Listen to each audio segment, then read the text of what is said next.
Hello childrens, welcome back to lecture number 9। आज हम lecture number 9 में लास्ट लेक्चर का कंटिन्यू करने वाले हैं। मैंने लास्ट लेक्चर यानी कि लेक्चर नंबर 8 में आपको क्वेश्चन नंबर 6 तक एक्सप्लेन किया था।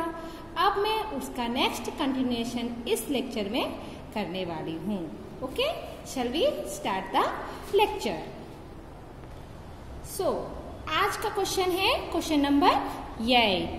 क्वेश्चन नंबर 8 क्या है, यहाँ पे आपको फिर से मैं बता रही हूँ कि इस क्वेश्चन को समझना है, फिर आपको एक नंबर को इमेजिनेशन करना है, फिर उसको क्वेश्चंस को कंडीशंस के अकॉर्डिंग से यूज करके आपको प्रॉब्लम्स सॉल्व करना है।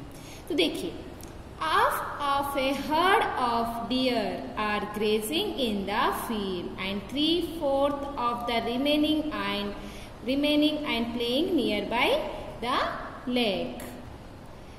The rest 9 are drinking water from the pond. Find the number of deer in the herd. यहाँ पे मैं आपको एग्जाम्पल, हर्ड मतलब ग्रुप ऑफ शिप है ना, ग्रुप यहाँ पे डीर है तो हम ग्रुप ऑफ डीर, यहाँ पे एक ग्रुप ऑफ डीर है, ग्रुप ऑफ डीर है जिसे हम एक्स समझ लेंगे। अब उसे हमें कंडीशंस को यूज करके सॉल्व करना है। कंडीशन क्या है, of a deer are grazing in the field, मतलब जितने भी डीर्स हैं उसमें से ऑफ डीर ग्रेजिंग कर रहे हैं, यानी कि देखिए ग्रेस कर रहे हैं, ग्रास खा रहे हैं। फिर बची हुई, अब इसमें से हाफ डीर क्या कर रहे हैं, ग्रास कर रहे हैं। अब ये जो बची हुई डीर है उसमें से 3/4 of the remaining are playing nearby, अब बचे हुए में से भी 3/4 डीर क्या कर रहे हैं, खेल रहे हैं बाजू में। फिर उसमें से बची हुई डीर जो होती है, rest of 9 are drinking water, फिर बाकी की 9 जो बची है वो पानी पी रही हैं। तो एक्चुअली डीर है कितनी वो आपको बताना है। तो क्या, तो हम क्या करते हैं, लेट, जिसे हमें let total number of deer, total number of deer are x, ये टोटल नंबर ऑफ डीर है। अब इसमें से कंडीशन को यूज करेंगे। कंडीशन क्या है, half of herd of deer are grazing, है ना। तो ग्रेजिंग कितना कर रहा है, नंबर ऑफ, फर्स्ट कंडीशन क्या है, नंबर ऑफ डीर ग्रेसिंग, कितनी ग्रेस कर रही है, ऑफ, इसका ऑफ करेंगे तो क्या आएगा, x/2, ये पूरा है उसका ऑफ x/2 होगा, है ना। अब देखिए कितनी डीर बची है, पहले हम वो फाइंड आउट करेंगे। तो रिमेनिंग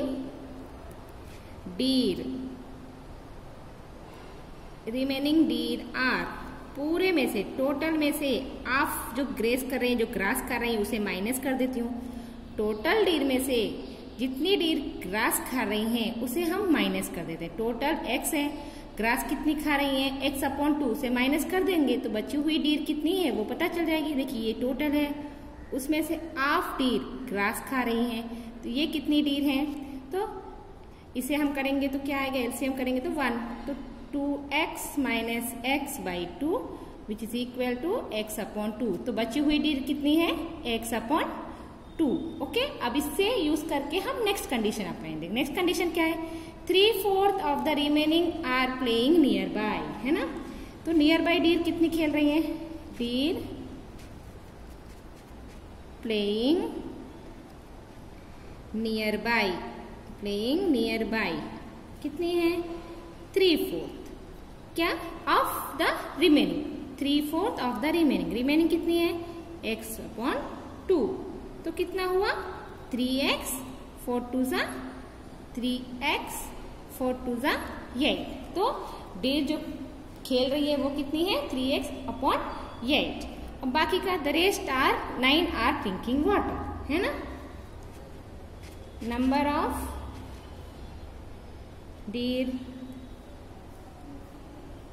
ड्रिंकिंग वाटर वो कितनी है, 9। Therefore, यहाँ पे कंडीशन कंप्लीट होता है।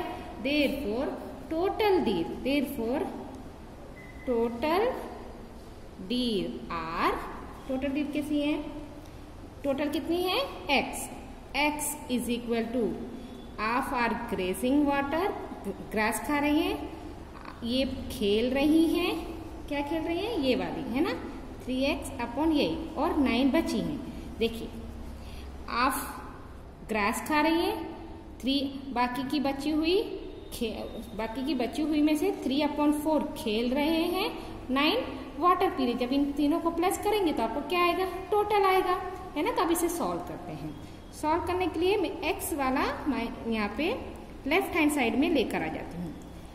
x/2 को राइट हैंड साइड में ले लिया तो -x/2 हो गया। 3x/8 को लेफ्ट हैंड साइड में ले लिया तो -3x/8 हो गया, और ये हो गया 9।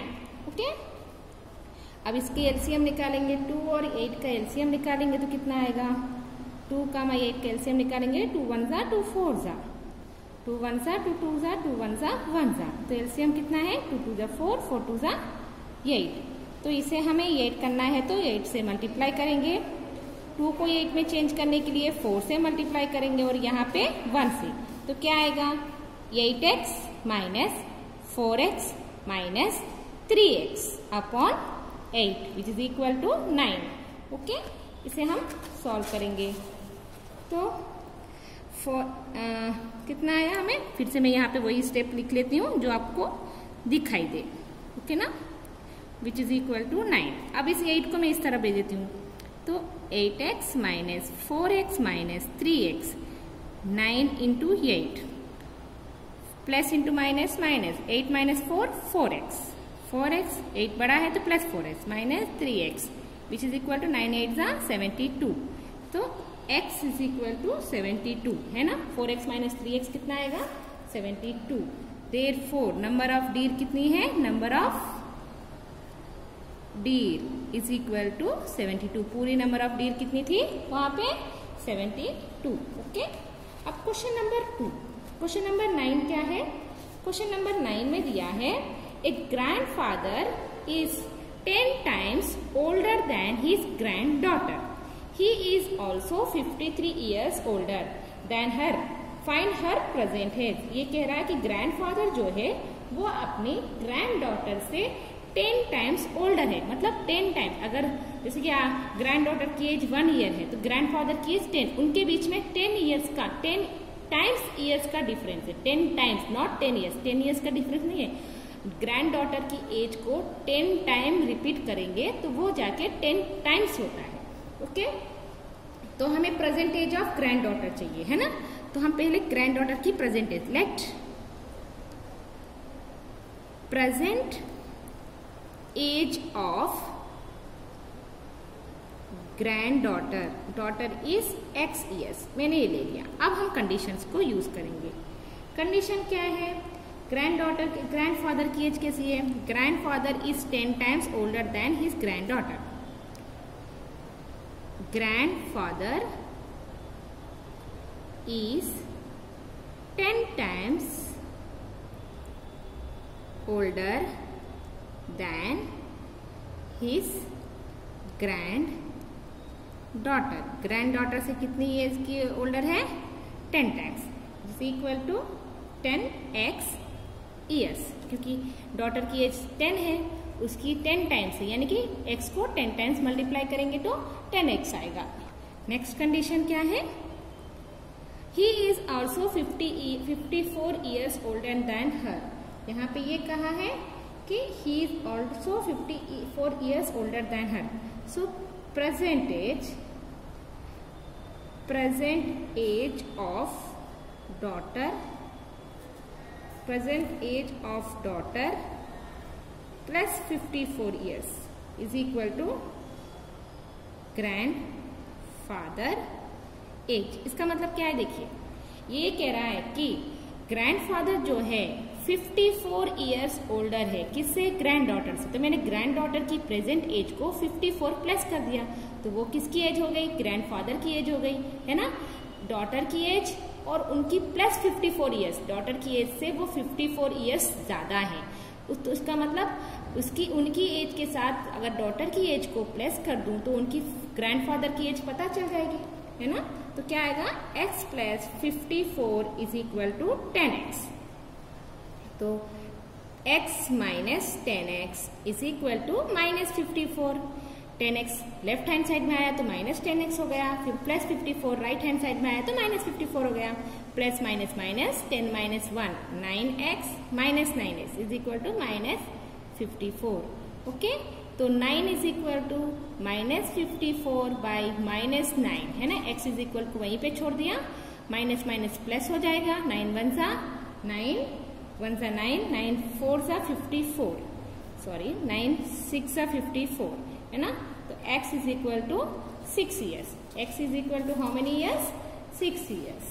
सो ग्रैंड डॉटर की हमें क्या चाहिए था, फाइंड देर, देर यानी कि ग्रैंडफादर और ग्रैंड डॉटर दोनों की एज चाहिए था, therefore granddaughter age is x years which is equal to 6 years, grandfather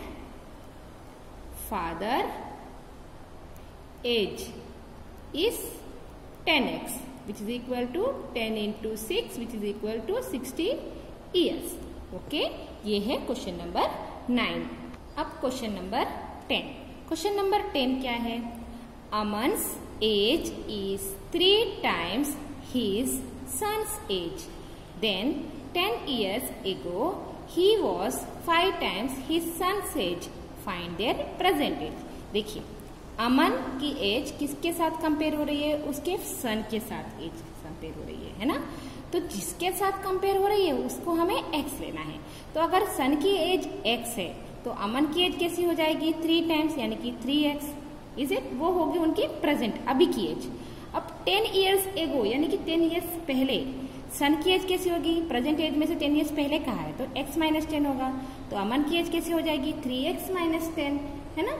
अब यहाँ पे he was 5 times he son age, तो 5 टाइम्स सन की एज अभी x माइनस 10 है प्रेजेंट 10 ईयर्स बैक, तो उसकी एज कैसी थी 5 टाइम्स 10 ईयर्स बैक, मतलब 5 इंटू 3x माइनस 10। ओके ना, देखिए मैं आपको बताती हूँ, लेट हमें यहाँ पे किसकी एज को कंपेयर लेट करना पड़ेगा, सन की age, let son's present age is x years। तो अमन की एज कैसी है, कंडीशन के अकॉर्डिंग से अमन्स एज इज 3 टाइम्स, उसकी एज 3 टाइम्स सन की एज से है ना, 3 times of his son age, that is 3x।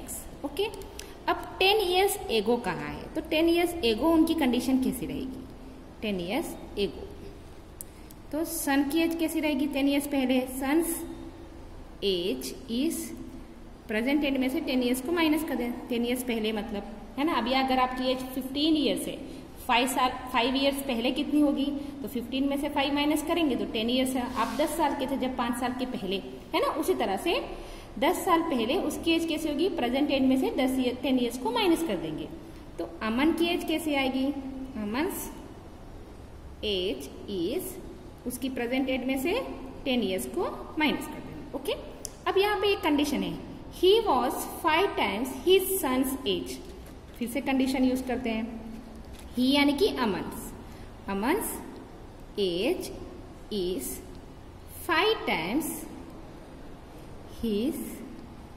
Sons age, तो अमन्स एज अभी कितनी है 10 ईयर्स बैक 5 टाइम्स करना है, he was 5 times his son's age है ना, उसकी सन की एज से उसकी एज 5 टाइम्स है। ही अमन्स एज, अमन की एज कैसी है 3x माइनस 10 इज यानी कि equal 5 times his son age, 5 times son की एज कैसी है x माइनस 10। ये सब क्या है 10 ईयर्स के बैक, मतलब आपको यही लेना है, आपको ये ऊपर वाला कंडीशन नहीं लेना है। अब इसे सॉल्व करेंगे, x की वैल्यू फाइंड आउट करेंगे, वो x की वैल्यू इसमें हम सब्स्टिट्यूट करेंगे तो हमें सन्स की प्रेजेंटेज और अमन्स की प्रेजेंटेज पता चल जाएगी। ओके, सो 3x माइनस 10, हम इस 5 को x के साथ मल्टीप्लाई करेंगे तो 5x, 5 को 10 के साथ मल्टीप्लाई करेंगे तो माइनस 50 है ना।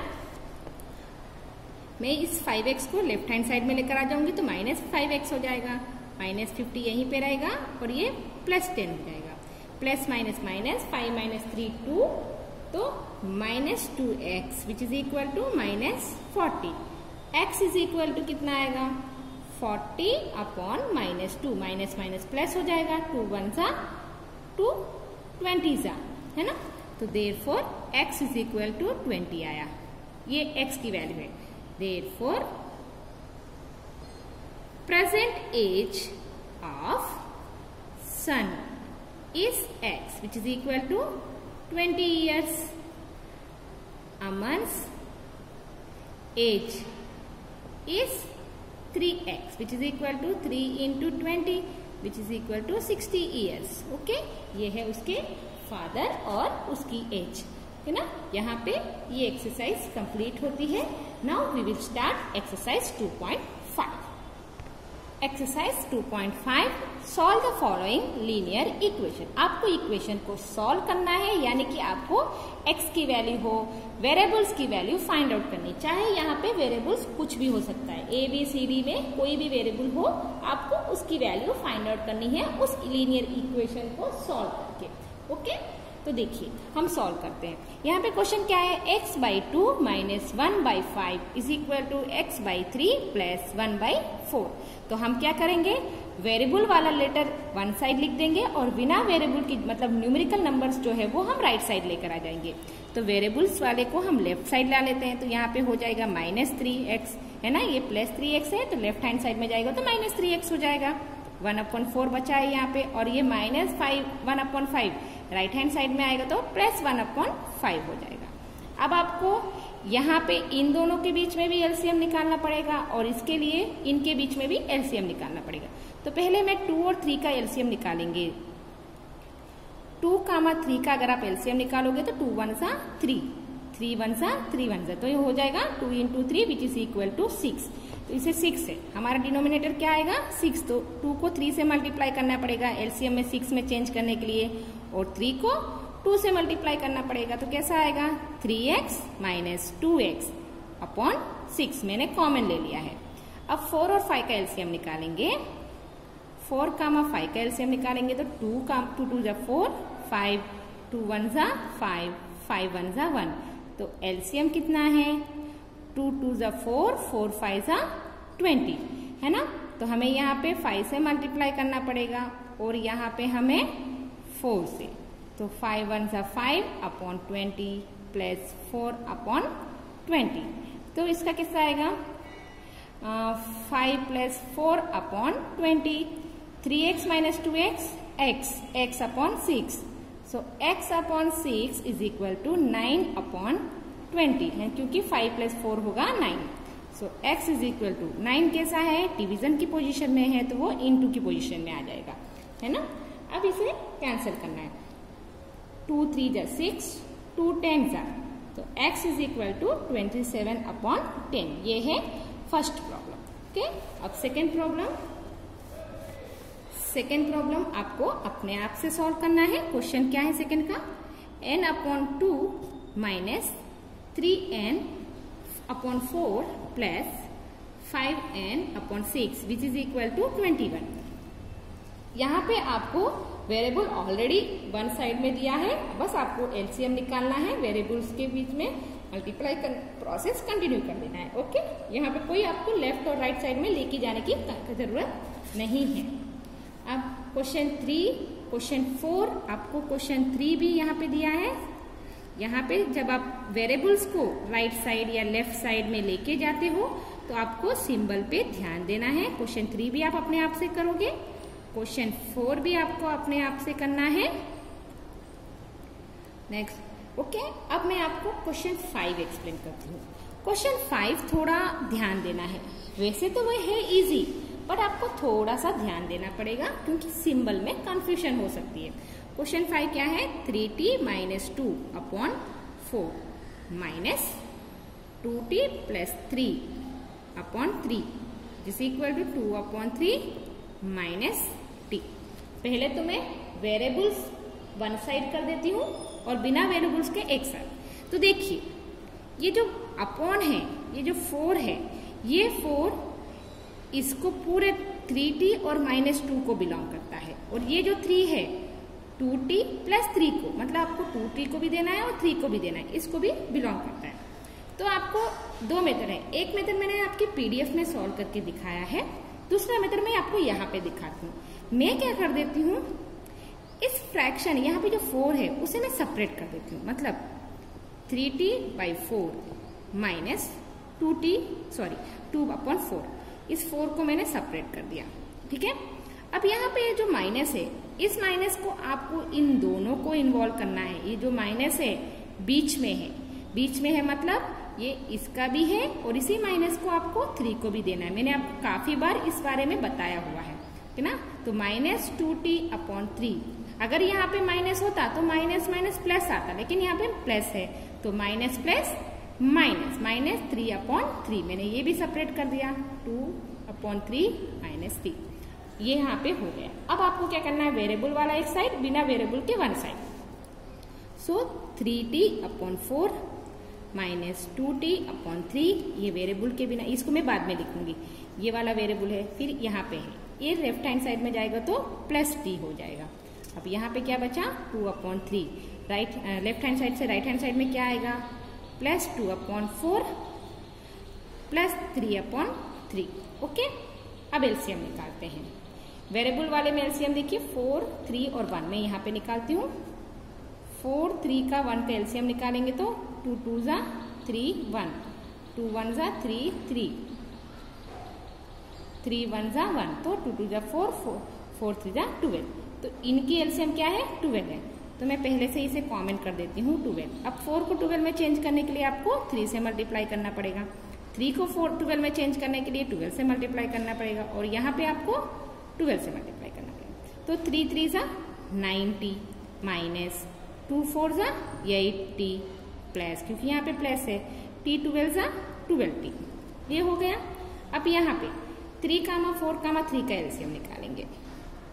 3, 4, 3, तो पहले मैं 3 ले लेती हूँ। 3 1 जा 4, 3 1 जा 4, 2 1 जा 2, 2 जा 1 जा 2, 1 1 1, तो 2 2 जा 4, 4 3 जा 12। तो यहाँ पे भी एलसीएम कितना आया, 12 आया। ओके, अब यहाँ पे एलसीएम 12 है, तो इसे भी आपको 4 से मल्टीप्लाई करना पड़ेगा 12 में चेंज करने के लिए। इसे आपको 3 से मल्टीप्लाई करना पड़ेगा और इसे आपको 4 से मल्टीप्लाई करना पड़ेगा। तो 4 2 जा 8 प्लस 3 2 जा 6 प्लस 3 4 जा 12। अब देखिए यहाँ पे तो हो गया, अब इन्हें करते हैं plus minus minus, 9t minus 8t 1t plus 12t/12, 8 plus 6 14 plus 12/12। Okay, next t plus 12t 13t/12 which is equal to 26t/12, है ना। इसका मैं यहाँ पे सॉल्व करती हूँ, ये वाला मैं फिर से एक बार लिख लेती हूँ। यहाँ पे 13t/12 which is equal to 26t/12। अब देखिए एक एक करके नंबर वेरिएबल को अकेला करना है, मतलब मैं पहले इस डिनोमिनेटर में जो 12 है उसको मैं राइट हैंड साइड में लेकर आ जाऊंगी, तो वो क्या हो जाएगा, मल्टीप्लाई 12, है ना।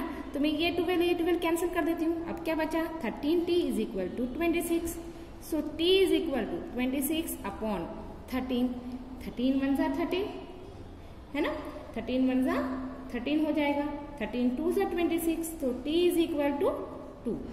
ये है, बस ये वाले प्रॉब्लम्स में आपको सिंबल्स में बहुत ध्यान देना है। ओके, नेक्स्ट क्वेश्चन नंबर 6 7 8 9, ये आपको अपने आप से सॉल्व करना है।